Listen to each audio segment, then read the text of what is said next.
Hello everyone, and today we are going to start 7th class NCERT chapter 2. So this will be a series in which we are covering whole NCERT by chapter wise. Okay, so let's start.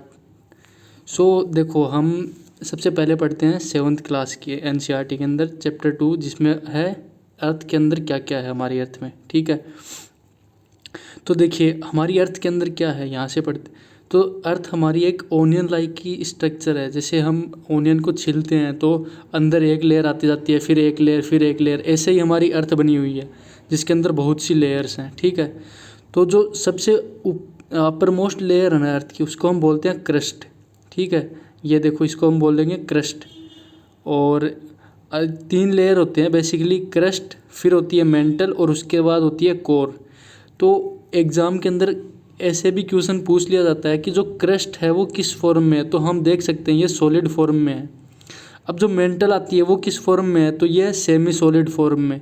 और mental के अंदर ये 2 से बनी होती है, एक asthenosphere भी होती है जिसको हम बोलते हैं अपर मेंटल, और एक होती है लोअर मेंटल। और उसके बाद आती है कोर, और जिसमें भी 2 कोर होती हैं, जैसे एक होती है आउटर कोर और एक होती है इनर कोर। जो आउटर कोर होती है हमारी वो बनी होती है लिक्विड, और जो इनर कोर होती है वो होती है सॉलिड की। अब इसमें मिनरल कंटेंट भी होता है अलग अलग लेयर्स के अंदर, अलग अलग, जो कि हम देखेंगे। तो अब देखिए ये है the upper most layer over the earth surface is called crust, जो हम देख चुके हैं। ये सबसे थिनेस्ट लेयर होती है, it is the thinnest of all the layers. ये सबसे पतली लेयर होती है, क्रस्ट होती है। जो कहाँ तक होती है, ये होती है 35 किलोमीटर तक। जो कॉन्टिनेंटल मास, जो कॉन्टिनेंट का मास है, अब देखिए ये यहाँ पे एक आपको कॉन्टिनेंट दिख रहा है, तो ये इसके अंदर तक तो है, ऊपर से लेके 35 किलोमीटर तक। लेकिन अब ये इधर आप ओशियनिक क्रस्ट देख रहे हैं, तो ये कहाँ तक है, ये 5 किलोमीटर तक। ठीक है, ये 5 किलोमीटर ही मोटी है, और ओशियनिक क्रस्ट है ये हमारी इतनी 35 किलोमीटर गहरी है। अब नेक्स्ट पे चलते हैं हम। अब जो मेन मिनरल कंस्टिट्यूएंट होता है ना, कि ये जो कॉन्टिनेंटल क्रस्ट होती है ये किस चीज़ की बनी होती है, तो ये बनी होती है सिलिका की। सिलिका होता है, सिलिका और एल्यूमिनियम की, जिसको हम बेसिकली बोलते हैं सियाल। ठीक है, सियाल के अंदर आ जाता है सिलिका और एल्यूमिनियम। और अब हमारी जो ओशियनिक क्रस्ट है वो किसकी बनी होती है, तो वो बनी होती है सिलिका और प्लस मैग्नीशियम, मतलब सीमा की। तो क्वेश्चन अगर पूछ ले कि कॉन्टिनेंटल क्रस्ट कौन कौन से मिनरल्स की बनी है, तो ये बनी है सियाल, सिलिका प्लस एल्यूमिनियम। और ओशियनिक किसकी बनी है, तो ये बनी है सीमा, सिलिका प्लस मैग्नीशियम। ओके, अब ये देखिए ये जो बॉक्स होते हैं एनसीईआरटी के अंदर, ये बहुत इंपॉर्टेंट होते हैं और इनसे यूपीएससी क्वेश्चन उठाता ही उठाता है। तो अब इसमें सबसे डीपेस्ट माइन कहाँ पे है वर्ल्ड की, तो वो है साउथ अफ्रीका के अंदर। कितनी डीप है ये, तो ये 4 किलोमीटर डीप। ठीक है, और ये 4 किलोमीटर डीप हमने जो ऑयल इंजीनियर्स थे वो ऑयल की खोज के लिए इतनी डग कर दिया था। और अब हम चलते हैं नेक्स्ट चैप्टर के ऊपर, नेक्स्ट स्लाइड के ऊपर। तो अब देखो जो देखो जो हमारी क्रस्ट बनी हुई थी वो बनी हुई थी सियाल की। ठीक है, और जो हमारी ये मेंटल बनी हुई थी वो जो क्रस्ट बनी हुई थी वो सियाल बनी हुई थी, कॉन्टिनेंटल क्रस्ट। और जो सीमा से बनी हुई थी वो थी ओशियनिक क्रस्ट। ठीक है, अब जो मेंटल होती है, मेंटल के अंदर भी क्या होता है, उसके अंदर भी सियाल, सिलिका होता है। ठीक है, लेकिन जो इनर कोर होती है वो कोर किस चीज़ की बनी हुई होती है, तो वो कोर बनी हुई होती है निकल और फेरस की। ठीक है, निकल और फेरस की बनी हुई होती है कोर हमारी। और कितनी गहरी होती है, तो ये कोर 3500 किलोमीटर तक होती है। अब चलते हैं नेक्स्ट। अब ये इस बॉक्स के अंदर है, ये हमारी काम की इन्फॉर्मेशन देखो। सबसे पहले कि जो अर्थ है, अर्थ का कितना परसेंट कौन सी लेयर है, तो सिर्फ जो 1% है ना जिस क्रस्ट के ऊपर हम रहते हैं वो सिर्फ 1% है। ठीक है, बाकी का 84% वॉल्यूम कौन कंसिस्ट करता है, तो जो मेंटल होती है वो 84% कंज्यूम करती है। ठीक है, और जो 15% बच गई वो होती है कोर, जो कि अर्थ के अंदर होती है, इनसाइड द अर्थ। अर्थ का रेडियस कितना है, तो ये तो कोई नहीं पूछने वाला, एसएससी जैसी एग्ज़ाम के अंदर भले ही पूछ ले। अब ये हमारा बेसिक नॉलेज हो गया अर्थ के बारे में। ठीक है, अब अर्थ के अंदर मिनरल्स भी पाए जाते हैं जो रॉक्स के मिलते हैं हमें।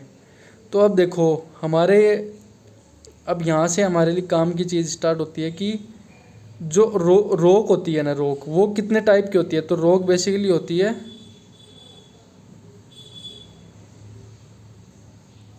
एक सॉरी थोड़ा सा टेक्निकल एरर आ गया था।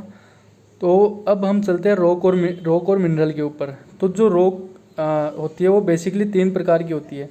कौन कौन सी होती है? तो होती है इग्नियस रॉक और सेडिमेंट्री रॉक और होती है मेटामॉर्फिक रॉक। जो पेरेंटल रॉक होती है इनमें वो होती है इग्नियस रॉक। अब कैसे होती है इग्नियस रॉक पेरेंटल? तो देखो रॉक कैसे बनता है। अब ये मान लीजिए कि हमारी अर्थ है और अंदर से लावा निकलता है बाहर, और वो जब लावा बाहर निकल के और जब सॉलिडिफाई हो जाता है, मतलब वो पत्थर बन जाता है, तो जब ये लावा निकलता है ना और तुरंत कूल हो जाता है, तो वो होती है इग्नियस रॉक। मतलब इग्नियस का लैटिन वर्ड से बना है जिसका मतलब होता है फायर। तो लावा गर्म होता है और गर्म होने के बाद जब सॉलिडिफाइड होता है तो उसी को बोलते हैं हम इग्नियस रॉक। अब जब ये सॉलिडिफाई होके और बाद में वेदरिंग से या कैसे भी ये रॉक जब टूट के और सेडिमेंट्स के मतलब छोटे छोटे टुकड़ों में आके और टूटता है, तब उसको बोलते हैं, और कहीं पे आके इकट्ठा होके जमा हो जाता है तो उसको हम बोलते हैं सेडिमेंट्री रॉक। और इसी सेडिमेंट्री के ऊपर जब हाई टेम्परेचर और हाई प्रेशर लगता है तो उसको हम बोल देते हैं मेटामॉर्फिक रॉक। ठीक है, अब देखते हैं हम ये जो एनसीईआरटी की लाइन है वही पढ़ लेते हैं हम। सो ये लिखा हुआ है, can you imagine lava coming out from the volcanoes. अब वोल्केनोज से लावा निकलता है, ठीक है। Is actually free red molten magma. अब जो मैग्मा होता है जब ये चैम्बर के अंदर होता है ये अंदर, तब उसको हम बोलते हैं मैग्मा, और जैसे ही वो बाहर आ जाता है तो उसको बोलते हैं हम लावा।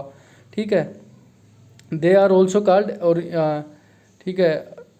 अब अर्थ के बाहर से निकलता है, ऑन दी सरफेस पे आ जाता है। When this molten lava come on the earth surface it rapidly cools down. अब ये जल्दी से कूल डाउन होगा, ठीक है, और सॉलिड बन जाता है। Rock formed in such a way on the crust are called extrusive igneous rock. अब देखो जो अर्थ की क्रस्ट के ऊपर आके बनते हैं उनको बोलते हैं हम एक्सट्रूजिव इग्नियस रॉक। लेकिन क्या ये पॉसिबल है कि ये अंदर, ये जैसे ये सपोज कर लीजिए यहाँ पे कि ये लावा है, अब ये बाहर आ गया, तो ये क्या ये पॉसिबल है कि ये सारा का सारा अंदर से बाहर आके ऊपर निकल जाएगा? तो ये तो पॉसिबल नहीं है। कुछ अंदर भी रह के जम गया होगा, इधर निकल गया होगा, यहाँ पे जम गया होगा। अब जो साइड के अंदर कहीं पे भी जम जाता है और अंदर जो जम के और वो सॉलिडिफाई हो जाता है उसको हम बोलते हैं इंट्रूजिव इग्नियस रॉक। ठीक है, अब जो इंट्रूजिव इग्नियस रॉक होता है उसका कुछ एग्जांपल है जो देखो इसमें दिया हुआ है। ये एक तो देखिए, एक तो सरफेस के ऊपर जो बाहर आ गया उसको वो जल्दी ठंडा होगा या लेट ठंडा होगा, तो जो सरफेस पे आ जाएगा वो तो जल्दी ठंडा हो जाएगा। लेकिन जो अंदर रह गया, ठीक है, वो लेट ठंडा होगा, मतलब उसमें ठंडा होने में टाइम लगेगा, स्लोली कूल डाउन होगा। तो जब वो स्लो कूल डाउन होगा तो ये एक बनाएगा ग्रेनाइट स्टोन जो हमें मिलते हैं अर्थ के अंदर से, वो इसी कारण से मिलते हैं। ठीक है, ये इंट्रूजिव रॉक है, इंट्रूजिव इग्नियस रॉक्स हैं ग्रेनाइट जो हमें मिलती है। ठीक है, अब हम चलते हैं नेक्स्ट के ऊपर, और भी कुछ एग्जांपल है इसके। सो और ये रॉक के बारे में दिया हुआ है कि जब ये तो इग्नियस रॉक हो गया हमारा, एक्सट्रूजिव इग्नियस रॉक और इंट्रूजिव इग्नियस रॉक जो कि बनते हैं क्या क्या। अब आते हैं हम सेडिमेंट के ऊपर। तो यही रॉक जब छोटे छोटे पार्ट में टूट जाता है और जम जाता है तो उसको बोलते हैं हम सेडिमेंट्री रॉक। अब ये कैसे एक से दूसरी जगह कैसे ट्रांसफ़र होते हैं? तो ये विंड के थ्रू, वाटर के थ्रू, या कैसे भी जाके और कहीं दूसरी जगह जाके इकट्ठा हो जाते हैं। और जब इसके ऊपर hard to form layers of rock. अब तो जब इनके ऊपर प्रेशर लगेगा तो ये लेयर्स के अंदर बन जाएंगे और लेयर्स के थ्रू ये बन के और सेडिमेंट्री रॉक बना देंगे। ठीक है, और अब एग्जाम्पल क्या है सेडिमेंट्री रॉक का? तो वो है ग्रेन्स ऑफ सैंड। जो सैंड स्टोन है वो किसका बना होता है? तो सैंड के ग्रेन्स का बना होता है, छोटे छोटे टुकड़ों का। ठीक है, और ये रॉक है ये फॉसिल्स को भी कंटेन करते हैं। सेडिमेंट्री रॉक्स होते हैं उसमें, उनमें फॉसिल्स पाया जाता है। फॉसिल्स क्या होता है? जो प्लांट वगैरह कुछ, देखिए यहाँ पे फॉसिल्स की डेफिनेशन दे रखी है कि the remaining of the dead plant and animal trapped in the layer of rocks are called fossils. ये होते हैं फॉसिल्स। ठीक है, अब देखो फॉसिल्स इग्नियस रॉक में नहीं मिलेगा। अगर क्वेश्चन पूछा जाए कि fossils are found in the igneous rock, नहीं मिलेगा। क्यों? क्योंकि वो इतना गर्म होगा कि उसमें फॉसिल्स बचेंगे कैसे। लावा कितना गर्म होता है, बहुत गर्म होता है, तो फॉसिल्स का सवाल ही पैदा नहीं होता वहाँ पे मिलने का।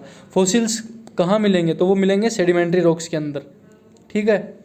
अब igneous and sedimentary rock can change into, अब जो इग्नियस रॉक है और सेडिमेंट्री रॉक है वो मेटामॉर्फिक रॉक में भी चेंज हो सकता है। कैसे चेंज होगा? उसके लिए हमें चाहिए ग्रेट हीट और प्रेशर, मतलब बहुत ज़्यादा तापमान और प्रेशर चाहिए होता है। जैसे क्ले चेंज इनटू स्लेट, जो क्ले होता है वो स्लेट में चेंज होता है बहुत ज़्यादा टेम्परेचर और प्रेशर पाके। और लाइम स्टोन होता है, वो चूना पत्थर होता है, वो मार्बल में कन्वर्ट हो जाता है बहुत प्रेशर और टेम्परेचर के कारण। ठीक है। सो ये हमारा बेसिक हो गया रॉक्स के बारे में। अब हम चलते हैं नेक्स्ट स्लाइड के ऊपर। अब ये तो रॉक्स यूजफुल होते हैं, ये तो हमें पता ही है कि जैसे लाल किला बना हुआ है रेड रॉक का, और जो ताजमहल बना हुआ वाइट मार्बल का बना हुआ है। ठीक है। सो ये सब हमारे ज़्यादा काम की नहीं है। अब ये रॉक साइकिल दे रखी है, तो इसमें देख लेना। जो ये देखो, सबसे पहले ये मैग्मा निकला। ठीक है, ये यहाँ से निकला और ये क्या बना? ये इग्नियस रॉक बना। इग्नियस के बाद में इग्नियस रॉक बना। इग्नियस के बाद में ये देखो, ये यहाँ पे सेडिमेंट्स के बाद में सेडिमेंट्री रॉक बन गया। इसके बाद में ये जब ज़्यादा प्रेशर और तापमान मिला तो ये मेटामॉर्फिक रॉक बन गया। अब मेटामॉर्फिक रॉक एक टाइम पे ऐसा आ जाएगा जब ये खुद ही पिघल के और वापस से कहाँ चला जाएगा? ये मैग्मा चैम्बर के अंदर चला जाएगा। ठीक है। फिर से ये साइकिल चलती रहेगी। अब ये इग्नियस रॉक है वो सीधा वापस मैग्मा के अंदर भी जा सकता है और सेडिमेंट भी बन सकता है और डायरेक्ट मेटामॉर्फिक रॉक भी बन सकता है। ऐसे ही ये रॉक साइकिल है, इसको आप देख लीजिए, ये आपको समझ में आ जाएगी। ठीक है। अब हम चलते हैं नेक्स्ट स्लाइड के ऊपर। सो ये हमारा था बेसिक, जो था क्लास 7 के एनसीईआरटी का चैप्टर 2 था। So thank you everyone. अब ये है rock are made of different mineral. Rock होती है वो डिफरेंट मिनरल की बनती है। ठीक है। मिनरल क्या होते हैं? तो मिनरल जो नेचुरली हमें सब्सटेंस मिलते हैं वो होते हैं मिनरल जैसे पेट्रोलियम हो गया और गैस हो गई, एलुमिनियम, गोल्ड, यूरेनियम, ये सब मिनरल होते हैं जो कि बहुत से काम में लिए जाते हैं। ठीक है। अब so that's all for today. Thank you everyone. So इसी का हमारा चैप्टर 3 आएगा कल इसी टाइम के ऊपर। सो बने रहिए हमारे साथ, देखते रहिए, पढ़ते रहिए, बढ़ते रहिए। सो thank you everyone. Please like, share और सब्सक्राइब ज़रूर करें।